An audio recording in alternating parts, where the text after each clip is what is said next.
My dear sweet little travelers, in this video I'm going to be teaching you guys and sharing with you guys how I did work exchange while living in Vietnam, Thailand, and then Croatia. Andiamo, let's go! Aren't you tired of traveling and spending money when traveling? Are you supposed to, travel freely without having a job? It just doesn't make sense. That's the trick, folks. You have to work to travel long term. And we know a lot about this. Hi again, my name is Ali from Cali. I have been around parts of the world. I've lived in Australia, Vietnam, Thailand, Croatia, Italy, and a few other different countries. And when I was in my early 20s, before I had my degree or understood what I wanted to do with my life, I spent a lot of time traveling and backpacking through Southeast Asia and in Australia and a little bit in Europe. A lot of people, when they would see me online or on Instagram and they'd see my posts of me in Thailand and Vietnam, in Singapore and Australia, it's pretty easy to assume that I'm just some dumbass rich white blonde girl. And no, he's not. He's not. Would have appreciated it. My parents wanted me to be like a well-rounded, humble, hardworking person. One of the things that I did to be able to travel at the same time while kind of making money is I was teaching English. I found jobs teaching English in Vietnam. When I got the job teaching English in Vietnam, my friend and I, we quickly ran into this second obstacle. You see, we were gonna be teachers in like local high schools and whatnot in the cities. And we realized we were gonna be in our like early 20s living in Ho Chi Minh City, and how the heck are we gonna meet people? How are we gonna make friends? So then I hopped on good old World Packers. I'm gonna lean down so you can see it more clearly. World Packers is great. It's essentially a social media platform where you hop on. Well, imagine it as like Airbnb, but for work exchange opportunities. What's that mean? Yes, folks, you heard me right. You can go and volunteer at hostels, and instead of being paid in the local currency, because that usually involves visas and there's usual laws around that, you get paid in accommodation and you get paid in sometimes food. You wanna manage your overhead when you're traveling and traversing foreign countries. Go do work exchange. Get your accommodation covered. That daily fee that you have to worry about, it adds up quick. And when you remove it, oh God. When I was teaching English in Ho Chi Minh City, Vietnam, I would teach English in the morning on schools, and in the afternoon, bartending at the hostel. And I worked for a backpacking party hostel.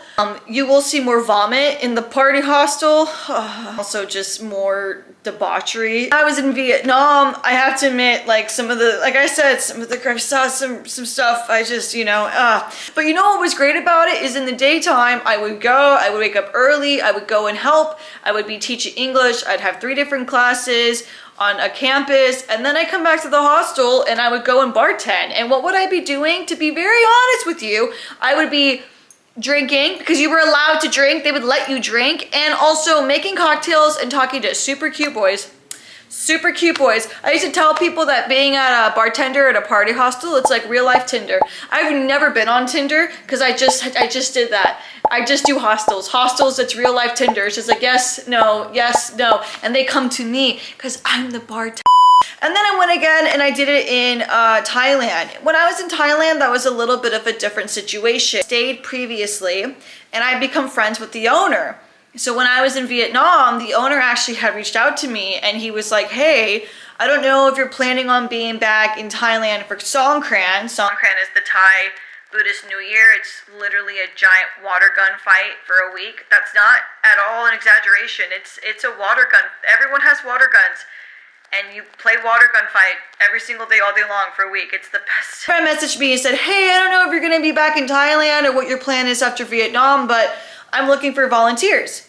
So when you're backpacking through these countries, try to make friends with the hostels. If you really like the hostel and you really like the location, you really like the country and the vibe, and you feel safe and it's cool and you're meeting good people and you're meeting nice people, which hostels are great. You meet a lot of people in hostels. Try to ask them if they need a volunteer. Even if, let's say, you're traveling for 6 months, you're gonna travel for 1 month, and at the end of the first month, your funds are feeling a little bit dry. You know, maybe you wanna go and volunteer at a hostel for a few weeks just to keep your money steady. I met plenty of people that just did that.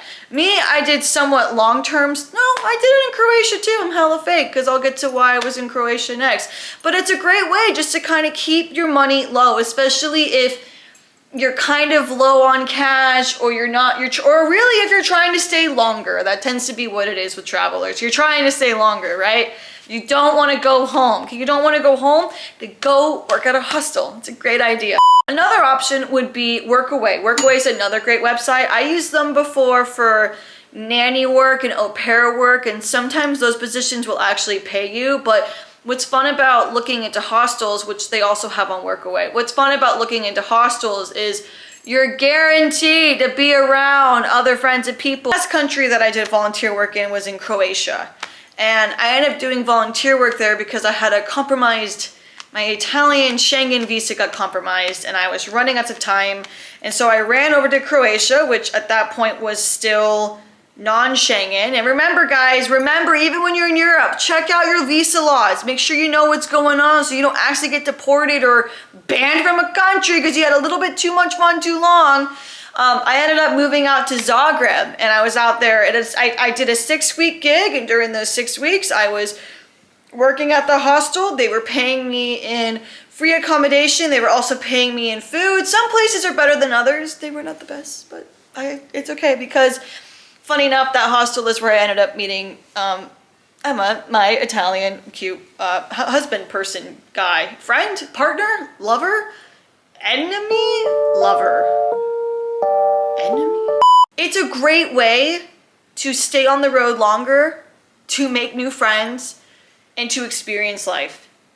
Honestly, the experiences that I had working in hostels, I mean, the hostels are glorified summer school camps for adults who have way too much money and time on their hands. And I've met some of the most incredible people while living in hostels. I've met people that were writing books. I met people that were running away from mistakes of their past. I met people who were trying to build, you know, companies. I met people who were just enjoying being there. It wasn't even about, you know, what can I do to monetize this experience? It was about being in the experience.